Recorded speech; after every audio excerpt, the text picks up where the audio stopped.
I'm not enough.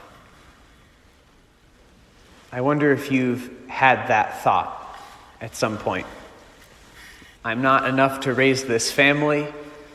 I'm not enough to do this job. I'm not enough to beat this sickness. That sentiment is a sentiment I think that people in my generation suffer from in particular. For a lot of different reasons, maybe. Maybe because they do have the inner resources to beat whatever it is that needs to be beaten, but so many of our religious or our moral supports we never received, and so people don't know what to do. I was saying with a friend recently that maybe the situation of people in my generation is a lot like everybody for a long time has been painting or cleaning the windows outside of a building, and there's been scaffolding. And then over the course of a couple of decades, everyone took the scaffolding away. So now you're just hanging on to the side of the building. Well, no wonder you're scared. You're on the side of the building and there's no scaffolding. And it gives people this sense that I'm not enough. I don't know that he felt it, but that was a message that Thomas Aquinas also received. He was an early member of the Dominicans, and the people around him were very bright, and his fellow students did not think he was very intelligent. He spoke slowly, he was a little clumsy, they called him the dumb ox. Not very nice. Thomas Aquinas was also obese, and reportedly, in the convent where he lived, at the table, at his place at the dinner table, they had to cut out a big circle in the table for his stomach so he could fit there. It wasn't necessarily his fault. It was just his health. He couldn't control it. But he received these messages from people that he was incompetent and that he wasn't enough. Today, people don't remember Thomas Aquinas for that. They remember him, if anything, because he was the team captain of the Theo nerds.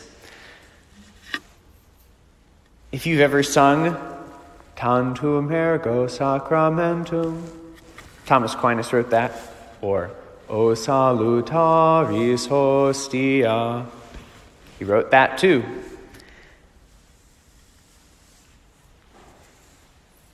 And we owe a huge amount to him, to somebody who other people saw as not enough, because in us, God always sees something deeper. Scripture says, man looks at the appearance, but God looks at the heart. And that's true of Aquinas, but it's true of us too, that God sees something that perhaps the other people around us don't see, or that we don't see. Someone's examining his glasses, exactly. And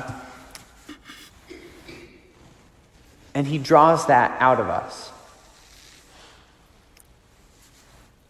What Thomas Aquinas realized ultimately, toward the end of his life, someone witnessed God appearing to him and saying, "You've done such a good job speaking about me, St. Thomas, what do you want? I'll give you anything."